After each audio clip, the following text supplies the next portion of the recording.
Welcome to Dice Funk Season 2. You don't have to have listened to Season 1 to enjoy this one, but that was a pretty good season, so it couldn't hurt to go back if you have the free time. Mm-hmm. I'm your Dungeon Master, Austin Yorsky. You probably know me as Editor-in-Chief of Blistered Thumbs, or as host of WordFunk, or Game Crunk, or any of the million things I do on the internet. I'm here with four other, let's just call them what they are, nerds. Just big old nerds. Well, that's a bit of a compliment on my part, so thank you.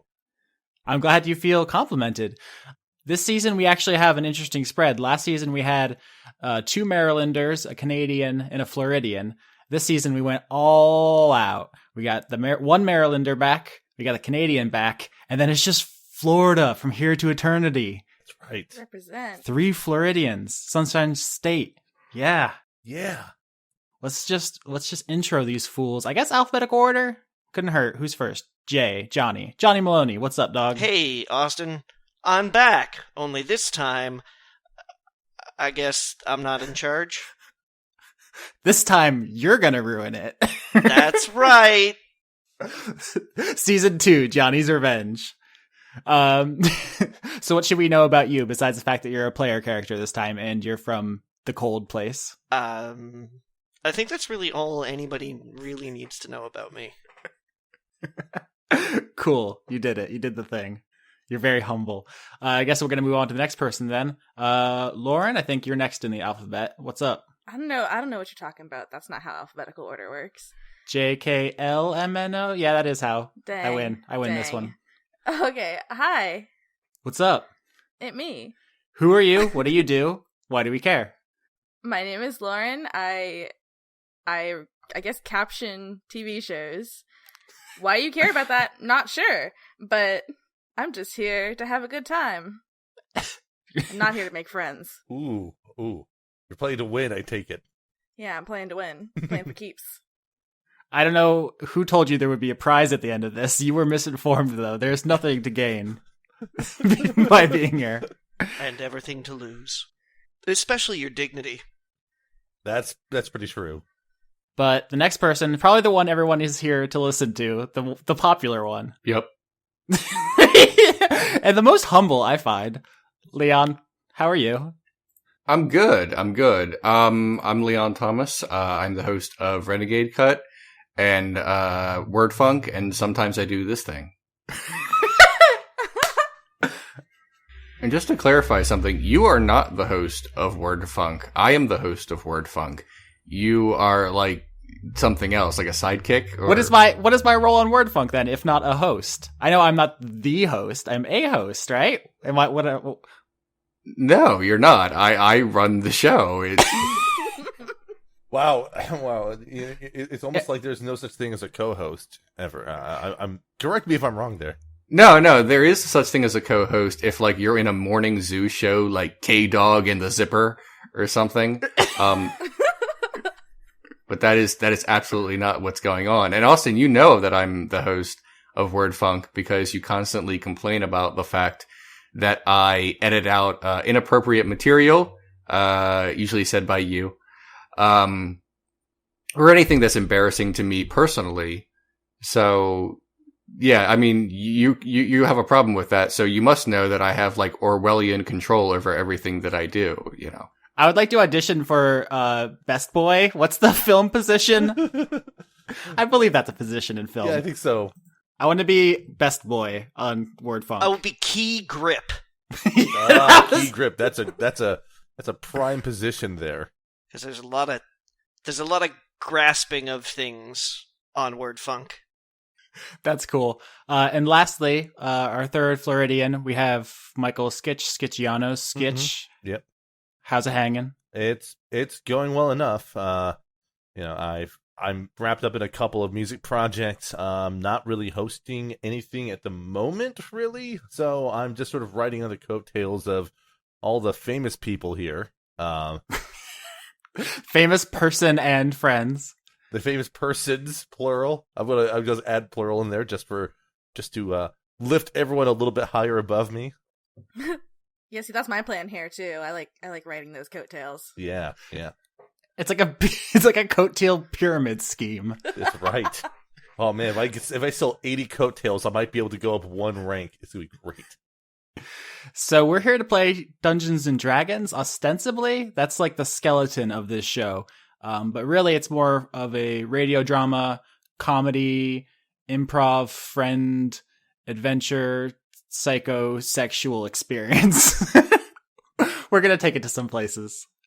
So I'm basically stalling at this point because I don't want to get into Leon's character. I know it's going to happen eventually, but I would like to hold it off for as long as possible. Is there anything you guys want to get out there before we jump in? Like, I assume everyone listening knows what Dungeons and Dragons is. It's kind of a old tabletop game, but we've repurposed it for broadcasting purposes. So we just use basic rules of interaction. Most of the numbers you're going to hear are on a scale of 1 to 20, 10 being average, 20 being perfect, 1 being an abysmal failure. The rules for the game are available for free on the Dungeons and Dragons website if you're curious. Also, all the character sheets will be posted on patreon.com/AustinYorsky if you want to look at them. But you don't need to know any of that to enjoy this. So we've designed it that way specifically. Anything else in that kind of sphere you guys have in your heads rolling around? Not quite. I think it'll be more fun just to let it kind of lay out on the table as we reveal details. I mean, you're right. I wish you weren't. I wish there was something we could do to postpone what is coming.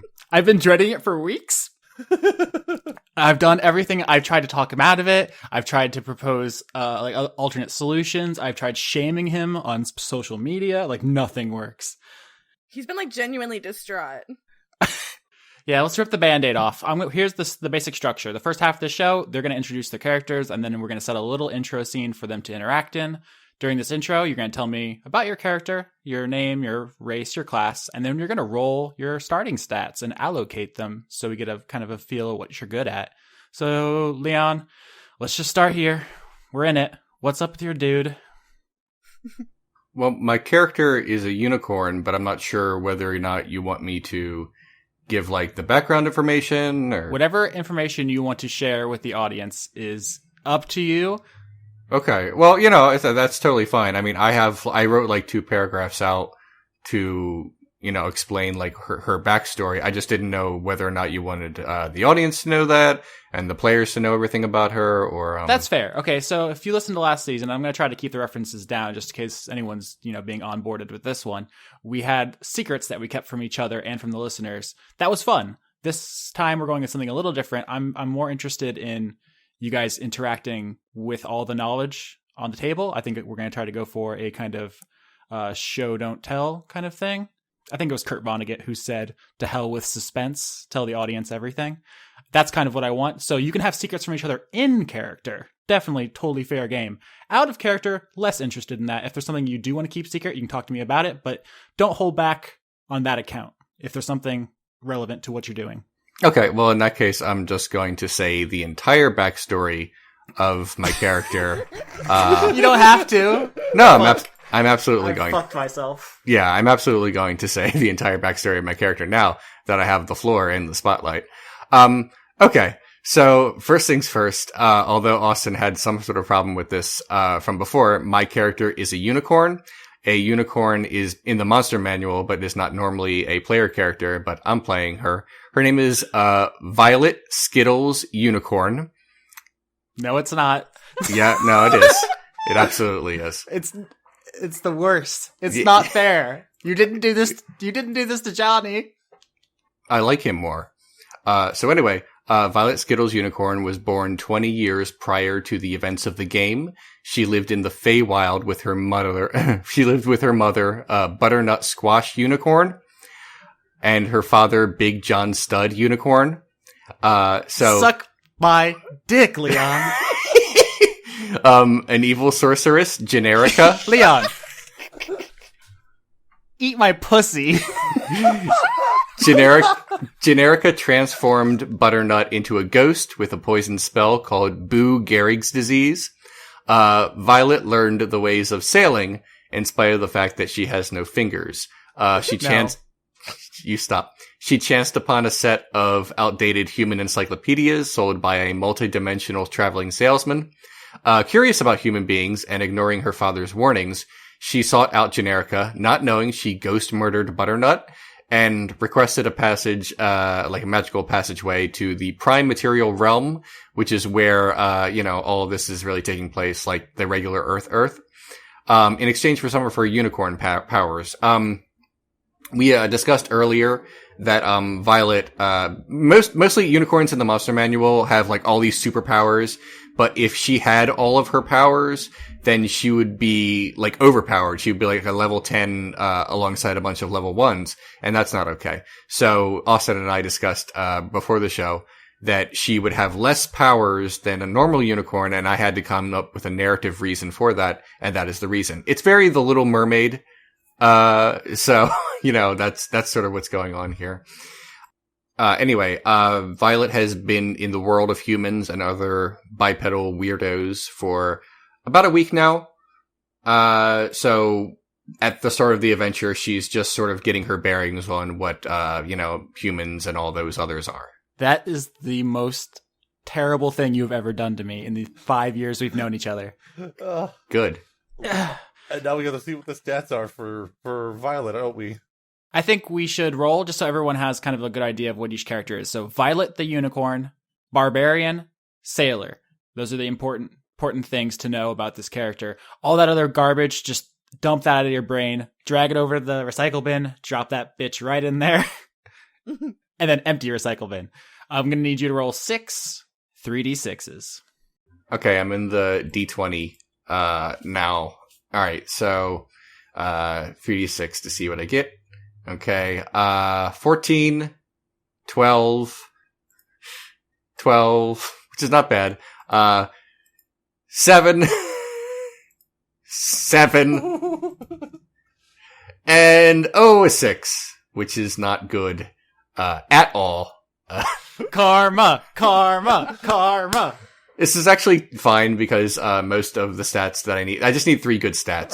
All right. So you got 3 good stats and 3 bad stats, which is interesting because barbarians have 3 stats they rely on. That's the physical, strength, dexterity, and constitution. So you're very over-specialized, which is interesting. I think just barbarian unicorn is a fun concept in and of itself. So I'll enjoy seeing you roleplay this as much as I hate. Well, let's call it is the trolling you brought to my campaign. Now, my question is: you're going to be running the intelligence, wisdom, charisma with those 3 low stats, and that is going to create some interesting things. Then you're a dumb, airheaded bumbler who's like fucking jacked. No, she's just ignorant of human ways and the other ways, and I think that makes sense for her character. And to clarify the sailor background, obviously. You made a joke about how you don't have fingers or whatever, but I think you said that the forest that you were a guardian of had like a big river or something. So yeah, she has seen the sea many times. She's a sailor. Okay. So yeah, there's a vague nautical theme running through this, and I kind of let that slip to Leon to help him not make a useless character. But literally the only thing anyone here knows about my campaign is mildly inspired by The Wind Waker. So you're going to plug those in, and that sheet will be available if you want to look at it. I do want to stress, though, it is hard to look at. Leon did some shit to it. Oh, yeah. I did the best shit to it, actually. If you'd like to know, I will just tell you. On my character sheet, I changed where it says Dungeons and Dragons to Dungeons and Unicorns. I have like a little overlay over that. I also have a unicorn picture over the dragon. So it says Dungeons and Unicorns with a big, beautiful unicorn over the unicorn. Also, all of my stats, which I'm about to plug in. Instead of saying strength, dexterity, constitution, etc., say unicorn strength and unicorn dexterity, etc. Also, at the bottom, where it says attacks and spellcasting, because I'm just really just going to be using the horn throughout. And I certainly will not have spells because I don't like looking up magic stuff. There's just another big, beautiful rainbow there. I have the nicest character sheet, and that's all there is to it. So the game we're playing is now officially Dungeons and Unicorns. I hate you. That's the thing. If you were like genuinely trying to sandbag my game, you wouldn't be here. I love you, Leon. Let's move on. Johnny, I believe you're first alphabetical. Now that we've gotten that fool out of the way, why don't you hit us with your rhythm stick? The character I'm going to be playing for Season 2 of Dice Funk is going to be a human monk by the name of Drop. as in a drop in the ocean, or a drop in a bucket. He's a little unbalanced as far as monk classes go. The history that I've written, that I believe actually, as of this point in time, the only person who's read my character history of the five of us is Austin. And without getting into the too many details of the page-long history that I've made, essentially, over the course of his life, just about everybody near and dear to this person has died in some of the most spectacular ways. You know, like I have it written here at the very beginning. The course of Drop's life seemed to begin rather abruptly when his mother Anna died in childbirth, crushed by a falling roof support that the commotion of her labors had caused to come loose some. In the ensuing panic to free her crushed body from the pinning pillar, a section of the roof collapsed, knocking his only two siblings, Eric and Aaron, twins, into the trough of water being used as a birthing vessel. They drowned. His father Marcus, not a particularly bright man and more than a little overwhelmed by all the chaos, went to gain help from the neighbors, inadvertently knocking a lantern aside and setting the house on fire. Drop was rescued very quickly by one of his intrepid neighbors, but not before the adjoining livestock shelter also caught fire, suffocating all the farm help within, and giving his father an incredible case of chronic pneumonia, something that would last up until the day he died, 2 years later. It goes on. I thought you didn't get to the punchline. Okay, you want me to his father's death? You want me to go that far? Yeah, that's my favorite part. All right.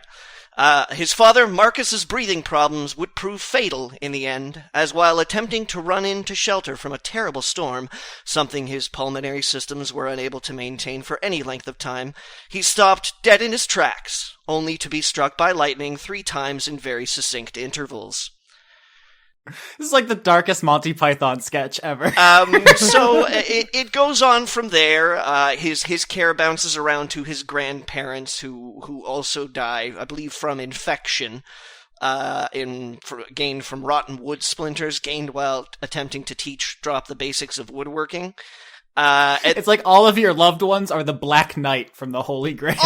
Almost, yeah. And then again, he kind of bounces to the care of the state, quote unquote, because nobody in town wanted a piece of him, because, like, at this point in time, this, 6-year-old boy had just had everybody die around him, so he gets put in the care of a yeoman, who worked as a groundskeeper for, the local nobles. And then while looking after the grounds and the game on these lands, he watched his entire hometown sink into the ocean. Into the ocean, you say?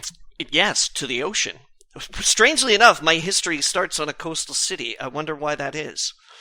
Very interesting. Yes. And so it goes on, how the noble family, he inadvertently causes them to all be killed by a pack of mad wolves, and is the sole survivor of a hurricane that saves him from said pack of wolves. When he is come across in a very wrecked state by a monk named Scheathane, an elf, who takes pity on him, this kind of, as I describe him, a teenage boy standing astride the ruins of a magnificent mansion half mauled by wolves, making a high-pitched whining noise between desperately taken breaths. At this point in time, he had finally come to grips with the idea that he might actually be cursed and was scared to have anybody else around him, when Scheathane's order, called the Order of the Calm Waters, tried to talk him down into a slightly sort of calmer emotion management process, and says that, hey, you can come and live with us, and don't worry about your curse. If it's time, it's time. If it's not, it's not. We will all pass on when it's actually the universe and the gods deem that it's time for us to pass on. So he goes with Scheathane to the monastery, and for many years tries to train his mind to overcome this idea that he is a nexus of horrible things. And while he's there, of course, year upon year, new casualties befall the monks there. I've written here: dysentery, freak cart accident, crushed by falling brick, anaphylaxis, sinkhole, an extremely unusual sandal accident, an unusually aggressive badger, what should have been a very funny banana peel prank, one inexplicable mosquito attack, the laundry incident, a particular library shelf with very ill-managed weight distribution, a sudden unpredictable tidal wave, and architectural outhouse issues, to name some of the more prominent ones. The aristocrats. The aristocrats. So, up until, we basically, a few weeks ago, before the beginning of this adventure, Drop and Sheathane managed to somehow be the only two people left in the Order of the Calm Waters. And after a long discussion between the two of them, Drop decided that it would probably be better for him to leave, so he put his things in his bindle and set foot out on the road. As I write here, afraid, not unprepared, but a little unstable. So, I'm going to be playing a monk with emotional problems. I can't tell if I'm being trolled. I cannot tell anymore. Roll those stats, bad boy. Okay, alright, so... First, 14. That's a respectable start. 11. Ooh, we're still above average here. 14. Wow. Ooh, not so bad. 8. 16. Damn. And 7. Damn good. Not bad at all. Not bad at all. You got enough for some flaws, but you got one, super good stat. Maybe the best character we've had on this show. So yes, so far we have Violet, the barbarian unicorn, and Drop, the human monk. I think your background is hermit. I don't know if you hit that. We kind of de-emphasized backgrounds last season, but they're just a part of your character that kind of decides a couple other things you're good at. It's not incredibly important, but something to keep in mind. Mm-hmm. Next in line, Lauren. Me. You. Yeah, okay. I'm playing Lavinia, also known as Vinny, because nobody wants to say Lavinia. And she is a dryad bard.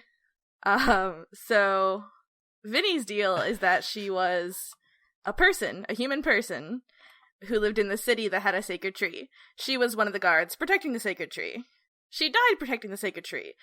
Alona, who is one of the goddesses of the forest, she brought Vinny back to life because she did good. But she brought her back as a dryad. So she's a dryad, kind of, but she looks like a person. She's like a small, chubby person with giant leaf hair and green skin. I should specify, we're playing this in the Roll20 app, so I have little portraits for all the characters.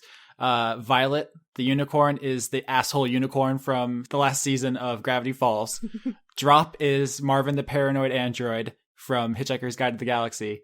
And Lavinia is Poison Ivy from Batman. So that's what we're working with so far. Anyways, I got more shit.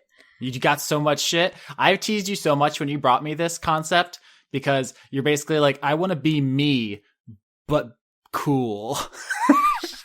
Let me live. Oh my god, don't drag me like this. Oh my gosh, what did I do to you? I'm kidding. Oh, so mean. Fuck you, I'm gonna continue. Anyways, my fucking instrument is a lute. And because dryads have to be near their tree, Austin said that I could carry my tree, a living piece of my tree with me, which just happens to be my lute. My mission is to plant more seeds of the tree because water is rising, and that's weird that there's so much water going on. Yeah, it's really weird. You came to me and you said, I want to be a dryad. I said, well, that's not in the book. We're going to have to work some shit out. So we kind of, we came up with this backstory that you're on a mission for your sacred tree because dryads have to be near their tree or they die. So you have it with you. You actually have 2 pieces of your tree with you, if I recall. Yes, my other one is a vine whip, the scorpion whip, because it has rapier stats, but it's a whip, so there's like a pointy thing on the end. Which I believe is a thorn from the tree. Yeah, like a thorn from the tree, yeah. And on the back, on the like guitar side, on the back of my lute, there is a little face painted on it with magic paint, and it makes expressions based on my feelings. It's like Plank from Ed, Edd n Eddy. But magic. And makes faces. We didn't specify, Johnny, you're the type of monk who fights with a sword. You're a crouching tiger, hidden dragon monk. I have a sword, but I'm still capable of fighting unarmed as well. Yeah, I'm just trying to picture for the fan artists out there. Yeah, I'm a little more crouching tiger than I am like, Little John, Robin Hood, Friar Tuck. So yeah, I know. Lauren has a lot in mind when it comes to how Lavinia's total like fashion thing. You wanna hit me with that? You mean the way I look? Yeah, your scene. So again, like short, chubby. Like I don't want to. Like she does not look like a normal dryad, but usually like a tall, pretty elf lady. She just looks like a stupid little person. She has giant leafy hair.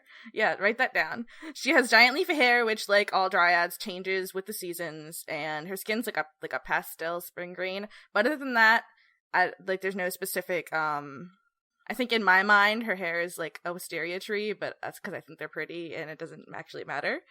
How do you spell that? Wisteria. Yeah. Wisteria. Cool.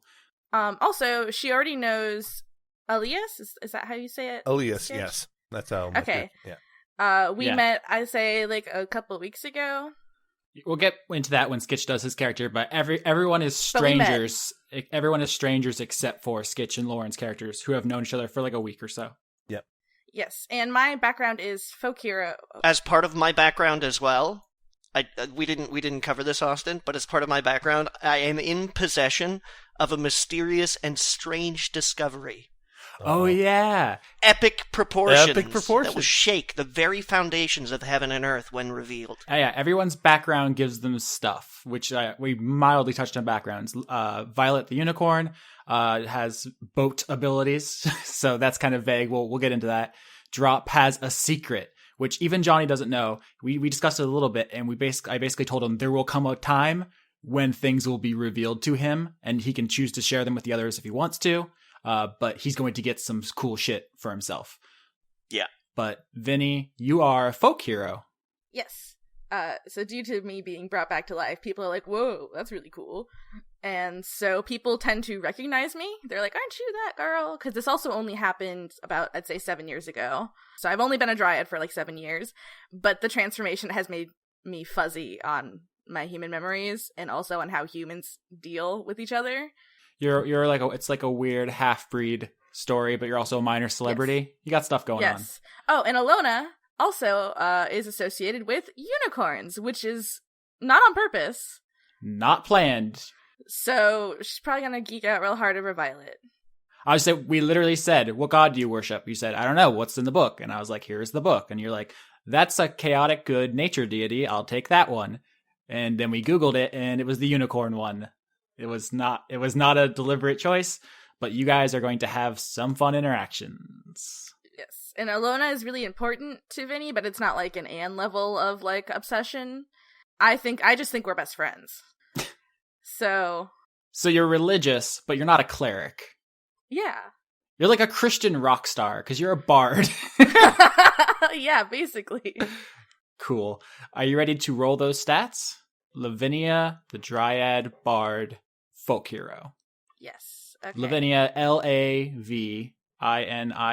Lavinia. You got it. Good job. I'm so proud of you. Thank you. Okay, so I get to roll 6 of these guys. 6 of those dudes. 6 of those boys.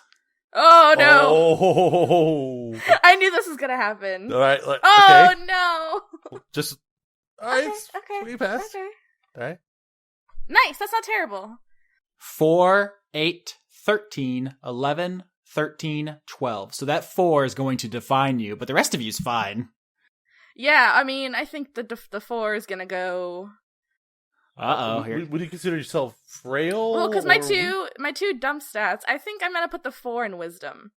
Okay, so you're smart enough, but you're airheaded, basically. Yes. And 8 would probably go in strength. Yeah, 8 is going in strength. Okay, while you write all that down, do you guys want to move on to Skitch's character? Yeah, I'm going to figure out where I want to put everything. Yeah, Skitch, hit me. All right, my character, his name is Elias Valamin. He is an Eladrin rogue. Can you spell that name for me, son?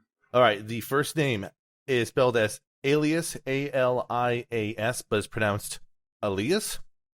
And the last name is Valamin. Valamin. You're also the only one who has a last name, which could just be a quirk of the way you roleplay, but Yes. I'm actually going to justify it in-universe as... No, Violet does have a last name. Violet Skittles Unicorn is her full name. I was choosing to ignore that, but you know what? Let's play with it, because this is going to be a very cooperative kind of role-playing thing. We're all going to contribute to this lore. Let's say that because you guys are both from the Feywild, and that was, once again, not planned, you just happened to pick Fey creatures, people in the Feywild are much more likely to use their last name. The place where you guys are playing is more of a rural area. It's not some place people would have like long elaborate names, lineages. Yeah, it's not important. Like this is the part of the map where it says here there be dragons. Like people aren't interested in who your father was. So I think that's going to be a cultural clash of the kind of people who would use last names is kind of a marker of you guys being like snobby, pretentious, outsiders, something like that. Mm-hmm. Just sneaking in here for unrelated stuff. You said I get a +2 to charisma, right? Correct. And you can also speak to animals and plants as being part of a dryad. That's what I gave you. Now, to continue with my character background, since it's my turn, my character's background is that he's a far traveler from the Feywild, because effectively, Elias is kind of a tourist in the material plane. He grew up in the city of Mithrandain in the Feywild, and his father is a headmaster of a library. His mother is a jeweler, and so for the first 100 or so years of his life, he sort of did basic Eladrin upbringing sort of stuff, but two things kind of always caught his attention. One was the material plane, because there's all these books of grand adventures happening in the material plane. The other one was just magic, because, hey, there's these archmages that can do magic. Why can't I? Unfortunately, many people basically forbade him from even entertaining the idea of either going to the material plane or studying magic on any deep level. So at one point, he just surmises, well, if I'm going to go to the material plane, I got to go when the material plane and Feywild touch each other in a way to create a rift between the two worlds. And one day, a rift formed in Mithrandain. He took his chance, jumped in it, found himself in the ruins of a city in the material plane, and then went off with his inaccurate maps and outdated lore about the ways of the people in the material plane, hoping to find out more about what's going on in this world. So he's been in the material plane for about 4 weeks, I'm going to say, give or take. He's basically spent all of his money he brought with him. He's done some small odd jobs, but now he has no money. The equipment he brought with him, and after bumping into Lauren's character, which I need to remember her name. Lavinia or Vinny? He ran into Lavinia about a week ago. Recognized that, this is a weird fey creature, and maybe I might need to help her out a bit, and decides to team up with her. Also because he realized that, hey, Vinny knows magic. Maybe she could teach me magic? I don't know. We'll see what happens.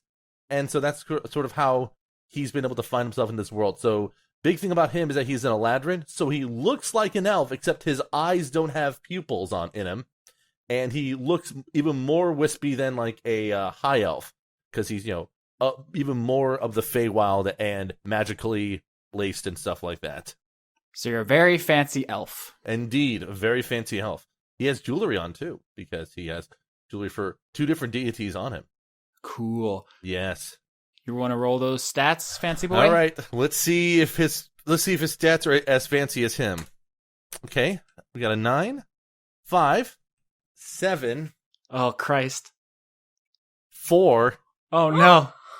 A 10, and a 3. I may not be able to work with these stats. Ooh. Yeah. Because the highest possible stat I could have is a 12 in one thing, in dexterity. So this is the 7th character rolled in the history of... No, 8th, because Alana. 8th character rolled in the history of Dice Funk, and I think we may have our first mulligan. I'm going to let you re-roll the whole array, because that is not a useful character. It's like this. All right, let's see. Okay, this is already a better start with 12, 11, 15, 12, 11, and 12. Son of a... Okay, roll 20. What are you doing? Well, it's like a bunch of useless stats, and then it's a pretty good stat ray there. Yeah, you just went from the worst character in the party to the best. Well, second best, because I think honestly, Johnny's has better highs than mine does. Oh God, I'm like the most the average character in the party here. it's still pretty good. What kind of weapon are you rocking for people's mental image? Actually, Elias carries 3 weapons with him. He has a rapier, a scimitar, and a longbow. Which one do you favor? Let's say, because we got Violet's definitely going to use the horn. Drop's definitely going to use the sword. Lavinia's definitely going to use her whip with a thorn on it. I'm gonna go back and forth between the sword and kicking people's asses. He probably will go. He'll probably will switch between the rapier and the longbow as his 2 mains. Also, I'll probably be spellcasting in the background, TBH. Yeah, you definitely were going to be a spellcasting type of bard. I'm just trying to picture them in my mind. Yeah. All right. Well, I'm gonna go ahead and sign those stats then. Yeah. While you're doing that, let's recap real quick. So we have Elias, the Eladrin rogue, and your background is Far Traveler, which basically means you're a tourist. We have Lavinia, the Dryad bard, whose background is Folk Hero. We have Drop, the human monk, who is a hermit. And we have Violet, the motherfucking unicorn barbarian, who is a sailor. So those are your player characters. Are you guys verging on ready for our intro scene, our prologue, if you will? Should I say what my spells are? Sure. Okay, so for my cantrips, I took Vicious Mockery and Friends, which is basically kill graving people for 1 minute, and then they get really mad at you. Friends is. Vicious Mockery is you insult them so hard they die. Yep, yes. I know that spell intimately. Because I played bards all the time in 4th edition. I thought you were just like, I get bullied a lot. Oh.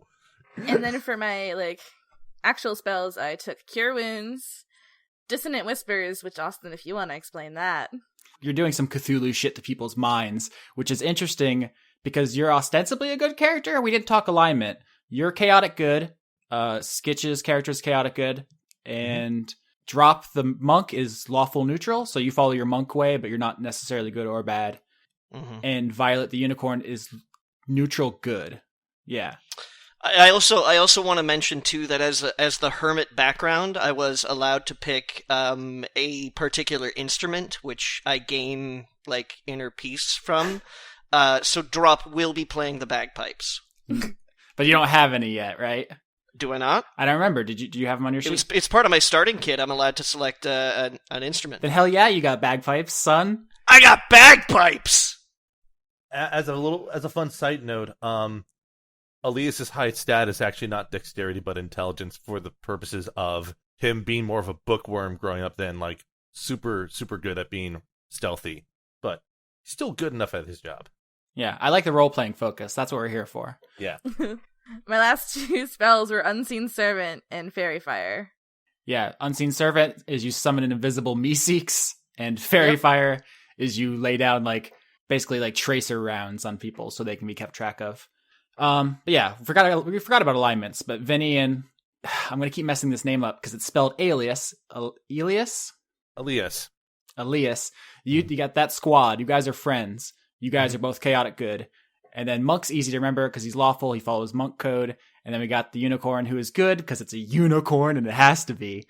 But Leon doesn't want to play lawful because that means he'd have to follow some fucking rules. Well, it's more because she wouldn't know the local customs and laws. Also because another word for neutral good is true good, and she follows her heart more than the letter of the law. I think that makes sense. You're like, this is how we do shit in the Feywild, sucker. It's pretty much, yeah. Yeah, what we're going to set up here is a prologue. I just want to let's get the programming notes out of the way. So some things behind the scenes. We're not going to be handing out experience. Last season we did the traditional experience, and there's some problems with that. I think it wastes time. We have to hand it out at the end of episodes, and it also incentivizes certain ways of playing because killing dudes is worth more than not killing dudes, and I always want people to just play. So instead I'll be handing out full level ups when certain things are accomplished. No one really needs to worry about that. I'll take care of it. Another thing is I've changed a bunch of the math behind the scenes. So one of the things I don't like about tabletop games is that like if you see a dude running at you with a sword, you're like, well, that sword's a D8 and I have 50 health, so I can take 8 to 12 slashes. And it's like, that's kind of lame. If a dude's running at you with a sword, be afraid. He's going to stab you. And then if he stabs you, you're in trouble. You've just been stabbed. So what I've done here in the simplest terms is lowered enemy health so that they die faster, but raised their damage output so you die faster. You don't need to worry about that. And I've tested it with my group. It works fine. It's you guys still playing the same characters, but basically I just want to take that idea out of your head of that you could just play it by the books and instead play it the way a person in your situation would play it. More lethal on both sides of the sword, as it were. As it were. Yeah. So this is basically Dark Souls now?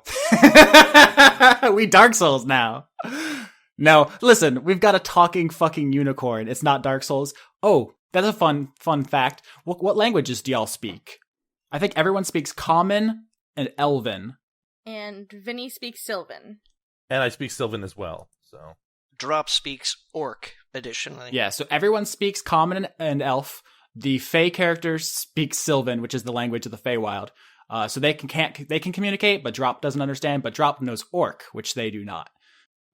Violet actually speaks a lot of languages. She speaks Common, Elvish, Sylvan, and Celestial, which is the language of angels, but we probably won't run into too many of them. Probably not. I did stress before that this is not an urban campaign. You guys are in a weird part of the map, and I'll introduce it to you guys when you're ready. You ready? Yeah. Let's do it. Johnny, you're still doing math? Nope, no, I think I'm all taken care of. What about you, Skitch? I'm ready to go. I got all my stats and stuff settled here, so I'm good to go. All right. So season 1 is called Stoneroot because that's mostly where it takes place, in the city of Stoneroot. Season 2 is going to be called Lorelei. It takes place in the Lorelei region. It's basically, as I've hinted before, largely water-based. We're looking at a moist situation here, folks. I've hinted to you before that you were going to start on a boat. And that's where y'all are. I'm looking at the Roll20 thing now. We're not going to be using it much. We mostly use it for rolls. But I did specify what 3 of the characters' icons are. I forgot the 4th. I have Elias down here as Sephiroth. is the 4th icon. Because yes, the Eladrin are a fair-haired folk and yes, very slender. Indeed. But I referenced the Roll20 thing because there's only 3 icons visible for most people. If you zoom way the fuck out, I see her. Violet is not with the other 3. That's a very interesting thing. I understand that my character is going to be treated differently because she's a unicorn. Because, okay, let's peek behind the curtain. It may seem like I'm being mean to Leon, but I had to do a lot of work behind the scenes. The unicorns are a very particular kind of creature. Your horn is worth tens of bazillions of fortunes. It's the most valuable substance on the material plane, and anyone who sees it will want it. So it's going to seem like I'm being mean to you, like I'm painting a target on your back, and I don't want to do that, but I was upfront about this with you, and I had to take this into account. So I just want to get that out of the way, that the unicorn is going to be a liability, and we'll see how it works. I am totally comfortable with that. I like your confidence, Leon. The moxie there is noted. All right. So, yes, you guys are in the Lorelei region.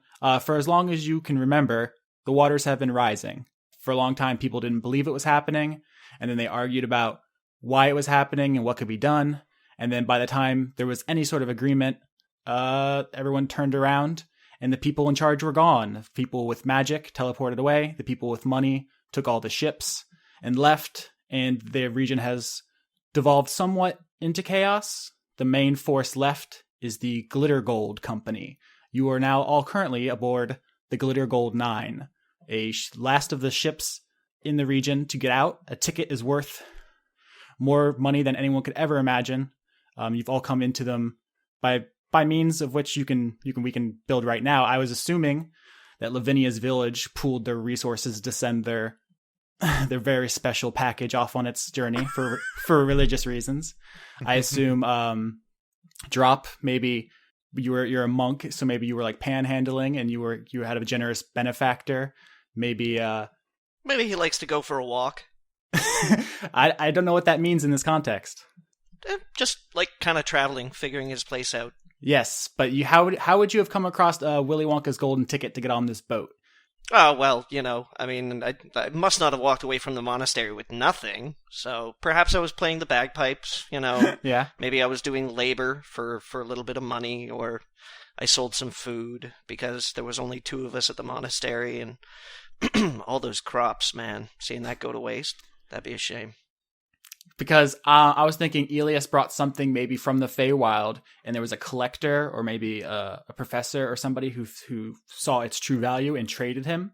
Yeah, but probably one of the books he had on hand that was, an ancient tome that was notable both for its rarity and also its gross inaccuracies of the lands, due to be written by very bigoted Eladrin. So it's a very good collector's item for a scholar, to say the least. Nice. Yes. So yeah, you traded for yours. Lavinia's, everybody in your whole village got together and gave all their earthly possessions to get you this ticket. Drop. I'm trying to think of something that would fit with you. You could have taken it from the monastery if someone left it there for some reason. Sure, we could say that. The person ahead of him in line just burst into flames inexplicably. A mysterious stranger maybe left it for you. I'm open to these things because I'm not trying to. I've said before, my DMing style is very improvisational. So feel free to chime in if anybody has any ideas. But the interesting thing about this is that you 3 are on this boat with your tickets. Violet is on this boat, but she does not have a ticket. My feeling is that Violet has come aboard posing as a horse, like someone else's horse. So no one's like, whose horse is that? Everyone's just okay with it. What? You'd think that, but let's start the scene with Violet, the unicorn, who is currently in a cage in the hold of the Glitter Gold 9 with a bag over her head. What can I see? You can't see anything. You're in total darkness. You were led down here, and you're familiar enough with the sounds of locks and chains and so forth. You know your captor, someone you ran across and naively trusted, and who has himself secured a ticket and is now locking several more padlocks on the outside of the cage, just for good measure. And that's where you are right now, Violet. I would like to roll to get the bag off my head. I don't know if that's a strength check or... What? You don't have to roll anything. We'll just say you can role play that you swing your head back and forth, Willow Smith style, until it comes off. Okay. Then I look around now that my eyes are open. You are in the hold of a ship. There are crates and boxes, and you are in a cage. There are several other cages around that have various things inside them. There's only one other sapient figure, which is a shortish, bipedal, frog-like creature wearing mage's robes and holding a twisted wooden staff. Okay, Violet says, "Hello, hi, my name is Violet. Why am I here?" The figure, who you are well aware is your captor, croaks at you in what you assume is language, but do not understand. Violet says, "Why did you kidnap me?" The figure waves his staff a little bit, and you see some light shine out of it. And when he croaks again, this time you hear words inside of your mind, and you assume that the magic is translating his speech. And the voice inside your mind says, "Your horn is worth many fortunes. You will feed my family for 1,000 generations in the new world." Okay, I am rolling to break out of the cage. I am rolling right now to do a strength check. Just a Hulk smash? Yeah, I can turn my rage on, and I'm going to try to break out of the cage. So D20 plus 2. Remember, scale of 1 to 20. That's fine. As a barbarian class, I can actually turn my rage on, and that means I can roll twice and take the higher one. That's advantage. So we'll see how that works out. You do. I just want to make one thing clear about the way I do rolls, because that's another programming note I forgot. Is I play a little old school. Crits are going to be extremely good. Like in one of my campaigns, someone critted in a fight that should have done like okay damage, and instead the person they were fighting lost a limb. But by the same token, botches are very bad. Someone botched, and they also lost a limb. So they were drinking a glass of water, lost a limb. Okay, that's perfectly fine. Just to clarify, I'm turning rage on, and that is a bonus action, so that doesn't take any of my... Yeah, you Hulk out if you want to. Yeah, it's your party. You can Hulk if you want to. Okay, that doesn't take any of my turn. So I am now going to roll d20 plus my modifier and see how that works out for me breaking down the cage. Holy shit on toast. 20, crit, natural 20. I told you, Violet is going to be, like, super awesome. She has she doesn't have a very high strength, but she has rage powers. And she is amazing. So she just smashes that thing like the thing and just completely clobbers it. All right. Deal with it. For those playing at home, it was 58 minutes until Leon ruined a thing I had planned. Mark it up. So Violet turns around, seemingly just giving the figure the cold shoulder, which I had described previously as a short, basically a frog man. And her eyes go wide in anger, and she just does a back horse kick, the likes of which neither man nor beast has ever seen before. 2 padlocks shatter, and the door goes flying, slamming into the frog man, and sending both door and man across the room into a crumpled heap. He does not seem to be moving. Oh, what a shame. I had lots more planned, and you ruined it. Welcome to Dice Funk, Austin. Welcome to being in charge of Dice Funk. So good! This is the fate of Dice Funk DMs. It's a curse that would pass down generations. Okay, Violet is now, able to leave the cell, then she does, and she walks around.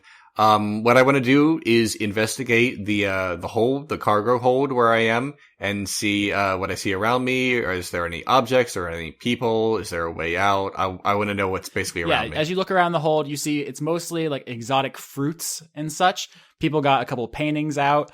There doesn't appear to be any like money, but it's mostly like valuables that people got on board. You are, everyone else has their starting gear because they brought it with them. You did not. You are basically naked. Okay, you said that the frogman had a staff, so Violet walks up to it and breaks it. That way he's disarmed if he's still alive. And I sort of like poke around him and see what he has on him and that kind of thing. But I kick away his weapons or what's left of it anyway. I don't know if I roll for that. Oh, yeah, you don't need to make any rolls. You stomp on the staff, it breaks, there's a little crackle of electricity, and then it goes dead. You look and you see that the frog mage is breathing, but very unconscious. Okay, cool. Okay, so he's unconscious, he's unarmed, and I'm stuck in here. I basically want to, like, pace around because I'm full of rage and I don't want to just, like, pop out and like start crushing everything. But I do want to look around the hold and see if there's a way out. Like, are there stairs to go up to a door? Is there just a door? I mean, you said I was downstairs in a hold, so I assume... Yep, there's stairs up to the next level and there's a door that's closed at the top. Okay. I don't want to go up there just yet.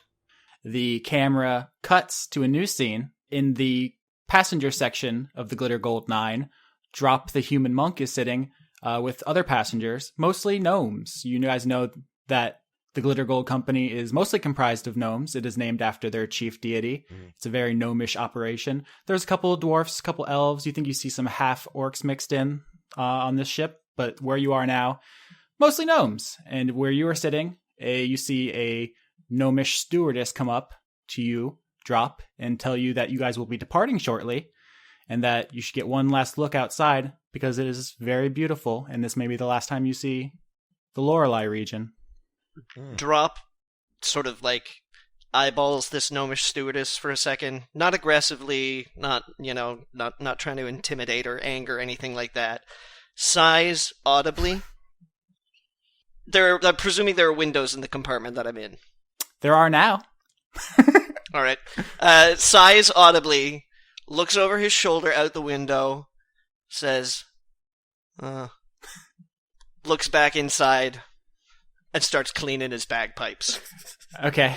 When you look outside, besides miles and miles of blue ocean water in every direction, you do see the spit of land from which you boarded, Meadowlark Island, upon which the Glitter Gold Tower is situated, and the docks from which you came. You do notice there's something of a mob on the docks. a lot of people who appear to be very angry they're not on the ship you were on, and people in golden armor, presumably Glitter Gold employees, who are holding back those rowdy folk. All right, he turns around again, looks a little closer out the window, and says, "Oh." I like Drop. But you were going to stay in the residential section of the ship polishing your bagpipes, which is not a euphemism? For the moment, but he's paying a little bit more attention to what's going on outside now. All right.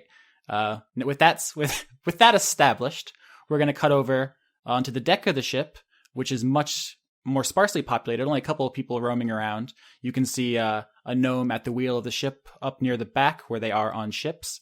And at the front, on the bow, pulling a Titanic, more or less, are two figures, Elias, the Eladrin, and Lavinia, the Dryad.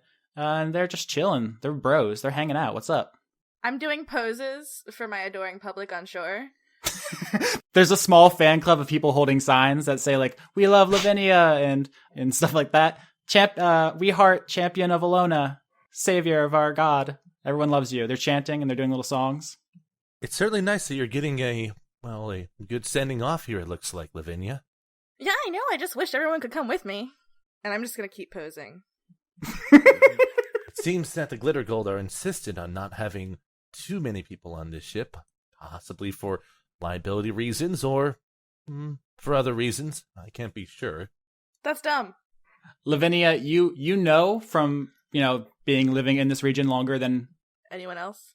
Well, maybe Drop has been here longer. That's true. More than your compatriot, at least. That there are very few boats at all left in the region. They were taken mostly by the rich and powerful when things started going really bad, and that's why it's so hard to evacuate the region. So that's backstory for this conversation you're having.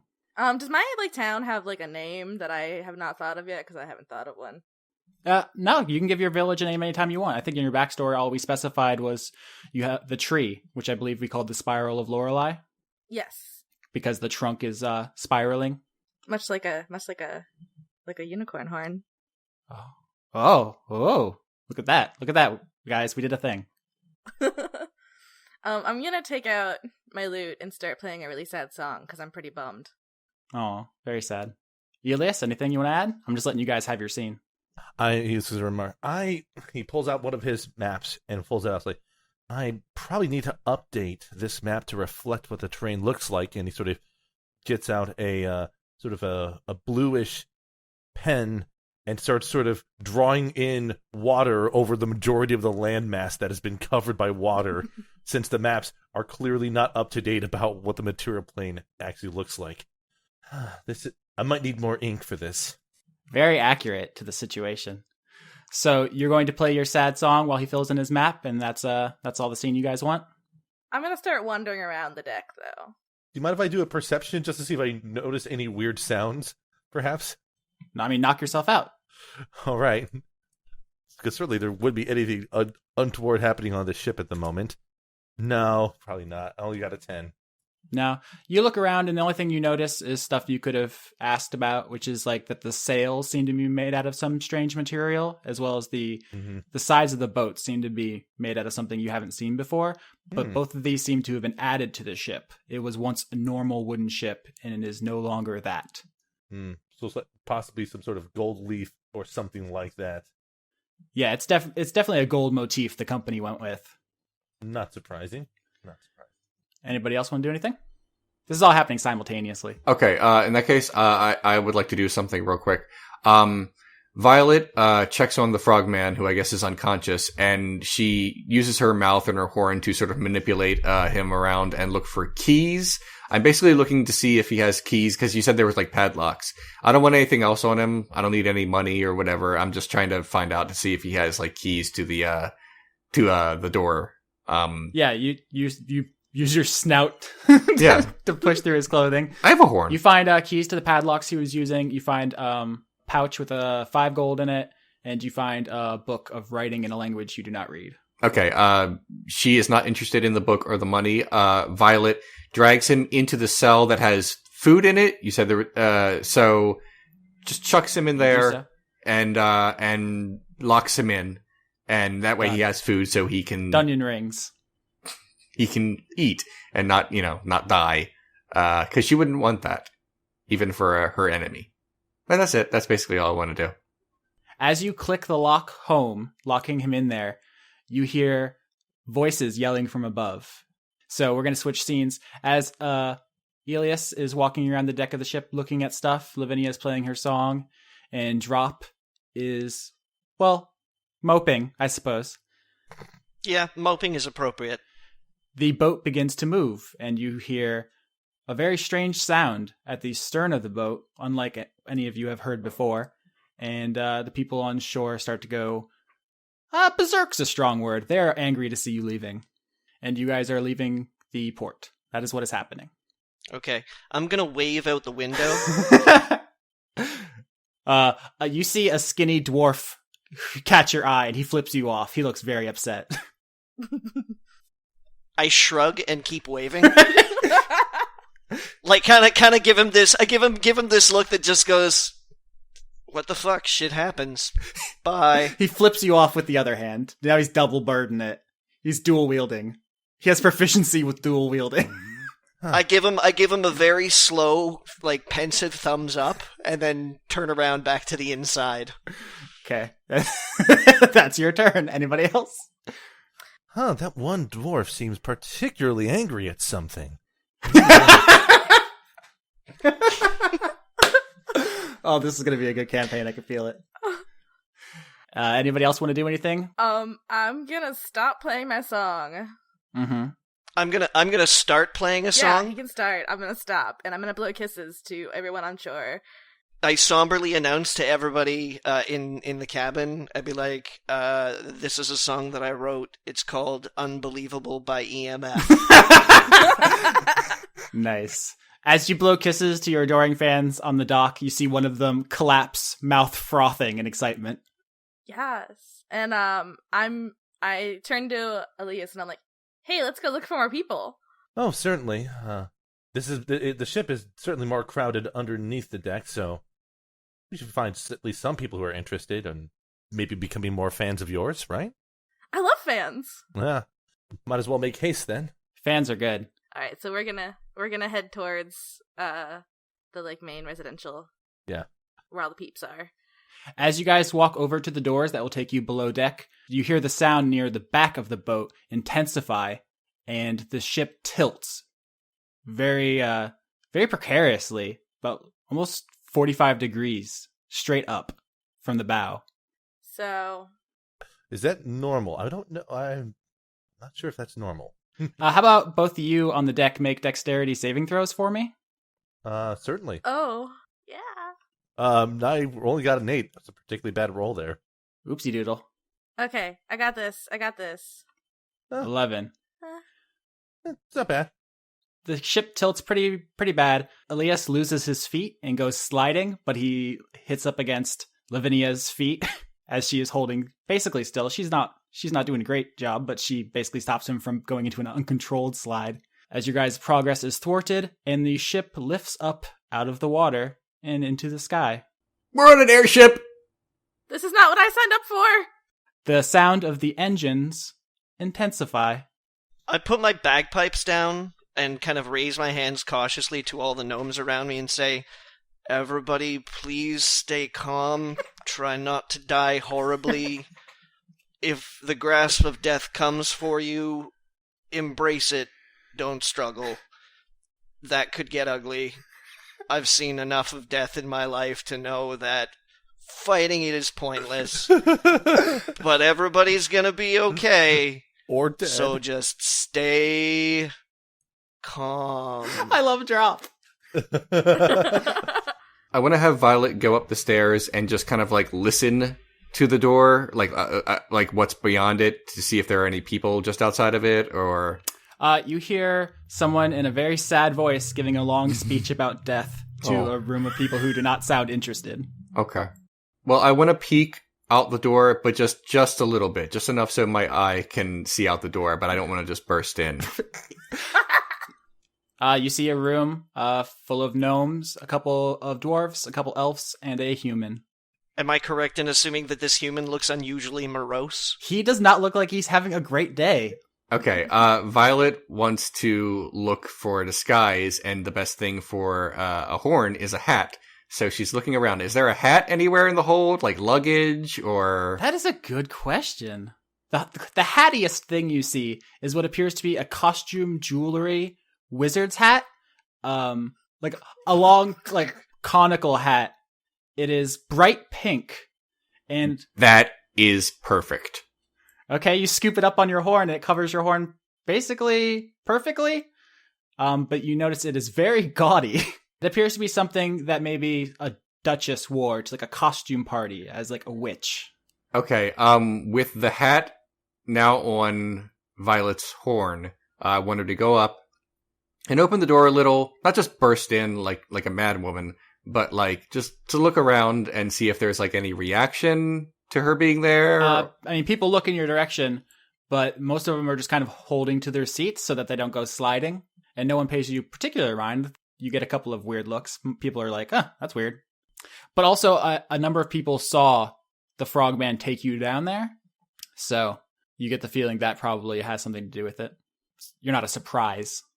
In that case, I'm just going to play it safe and stay in the passenger section, since everything seems to be okay here for her. Back out on the deck, the ship is rising and rising and rising, higher than you've ever been, higher than the clouds even. You remember somebody telling you that the glitter gold ships traveled at 10,000 feet in the air, at which point falling off would be like hitting concrete instead of water. I assume concrete has been invented. It has been. You are very high now, and the ship levels out. You are now able to stand without issue. Vinny's kind of like blubbering. Aww. It's very scary for her, and she's just gonna slowly walk over to like the where everyone else is and go in there. The magic face on your lute frowns intensely. Intensely. It is V-sad. Are you coming with Alias? Of course. Alias? I just want to take a little bit more of this view in because it's quite fascinating. Right behind you! And he just sort of runs to keep up. The view is gorgeous, I would say, but the one thing to note is that you look in every direction, and the only land you see is Meadowlark Island, from which you departed. And you remember you remember Lavinia telling you, Elias, that she had heard the only way to get out of Lorelei was an airship, because as the waters had rose, they had become home to more fearsome sea creatures. Kraken, Hydra, Leviathan, things whose shadows stretched from one horizon to another, so that no ship could leave the sight of land without being dragged under. Huh. And then you enter the cabin, in which you see a sad human, a horse wearing a gaudy pink wizard hat, and a number of gnomes. Vinny's gonna immediately walk over to Violet. Okay. Elias will follow close behind as she approaches the hatted horse. I have a question. Violet is from the same realm as the Dryads and the Eladrin. I think the Feywild is where all the magical freaky characters are. Would she recognize the Dryad and the Eladrin, who are in front of her, like as those people? The sight of an Eladrin is definitely one you're familiar with. The Dryad, there's something off about the Dryad, though. You've never seen one quite like it. Elias is one to be very curious. He's going to look around and try to evaluate if anything on the ship is of particularly interesting magical properties or anything. Just for no particular reason. He's just going to... You want to roll for that? I certainly can, and I also have expertise in it. Sweet. 20. All right, you look around, and you actually find that the inside of the ship is very stock standard for a wooden sailing ship. It's strange. You'd think most of it would be more high-tech, but you get the sense that this was a converted wooden ship, and that there is actually almost suspiciously nothing magical about the inside. It appears to only be the sails, the engine, and the layer of gold along the outside. Huh. Interesting. A commendable conversion job by the gnomes, I would say. You hear a gnome somewhere in the background go, "Thank you!" He just sort of nods with a smile to the one that says thank you. He looks over to Lavinia and says, "We should be more than safe in this vessel. You shouldn't need to worry about us being in the air like this." I just keep going up to Violet, and now I'm next to Violet. I'm gonna say, "You're such a pretty horse." Full on creeper. Leon, before you continue, I'm kind of curious. What stat did you put into your charisma? Violet has a charisma of 6. That's my lowest one. It's not. So you're really not that pretty a horse, are you? Charisma has multiple components. Physical beauty is one of them. It doesn't necessarily need to be ugly. He can be beautiful, beautiful and awkward and off-putting. All right. Also, as a dryad, Vinny is loves animals no matter what. Plants and animals are her jam, so I don't even know she's a unicorn. I'm just really excited that there's a horse I can talk to, because I can speak to plants and animals. Did you say that in common when you addressed the horse? Or did you use your speak to animals power? I'm gonna use my speak to animals power. How does that work? That's not vocal. Speaking to plants and animals is pheromone based, basically.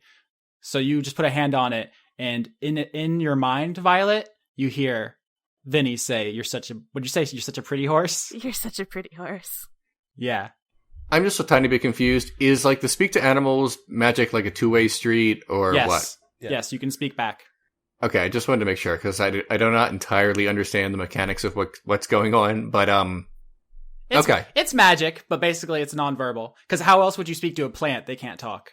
If Violet can speak to the dryad in front of her, then she says, "Help! I've been kidnapped." Did Elias notice the horse being taken on ship with the frog person earlier? Or Skitch, why don't you tell me? Did you want to have seen that earlier? Let's just play with it. Elias would spend a lot of time just looking at things as they happen. Also, one of his two expertise are in arcana and investigation, so he likes being very observant. So he might have noticed the horse being taken on board by the frog earlier. Yeah, sure. You saw it. Okay, that's all. Just he's not doing anything with that information for now. Just regarding Lavinia communicating with the horse. So Lavinia and Violet are having this conversation. You say, "Help, I've been kidnapped." Elias was looking around the cabin and noticing details about the ship that may or may not be important. And Drop, are you doing anything of particular note? Let's just say that I'm beginning to speak to the gnome who's sitting right next to me about how if you dropped from the airship at a height like this, it would probably be like your body hitting concrete. I don't know what made me think of that. What's concrete? It's funny you mentioned that. I begin lecturing the gnome about my stoneworking work that I did at the monastery, having to replace fallen bricks that had guts all over them. As you explain the ins and outs and intricacies of stucco, you hear a shout from up on deck, and then another, and then panicked voices all at once as something is clearly going wrong up there. All of you hear this. Mm. I put my hands up and say, "Everybody stay calm."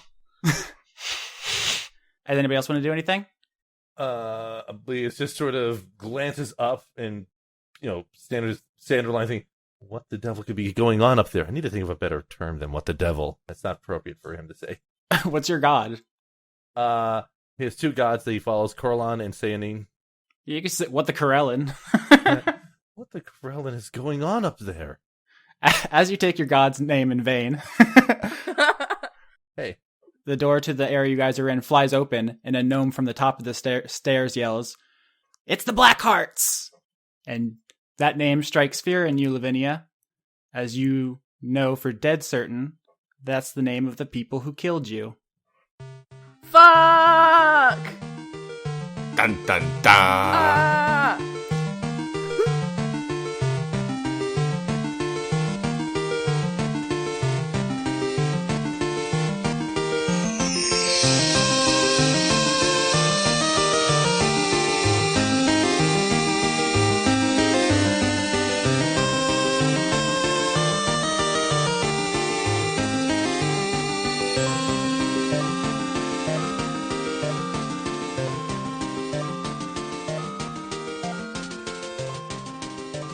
Executive producers for Dice Funk for the month of June 2016 are Joseph Timberlo, Ingmar Gremin, The Church of Gorfanax, Finch de Jong, Kirsten Haslinger, King Waza, James Bevan, Allison Ansell, Luke Powers, Michael Goodell, Wayne Witzke, Brent, Jason, Sarah Hanley, Neil, Melissa Booker, Keith Snyder, Esther, Cameron Abbas, Ariel Badger Release, Zenith Will Rule, Exley, Gary Sion, Dashon the Rage Monster, Carl, Harrison Andrew, Jade, Tarka, Jorrit, Viger Arnston, Anna Stuhlfarer, Dylan, Giorgio Renna, Christopher Charlo, Cody Jackson, and August Rue. Our theme song is Thunderstruck, an overclocked remix arrangement of Windmill Hut from The Legend of Zelda. You can support the show by subscribing to us on iTunes, Podbean, Google Play, or YouTube. If you'd like to help more directly, you can find me at patreon.com/AustinYorsky, and you can find Leon at patreon.com/RenegadeCut.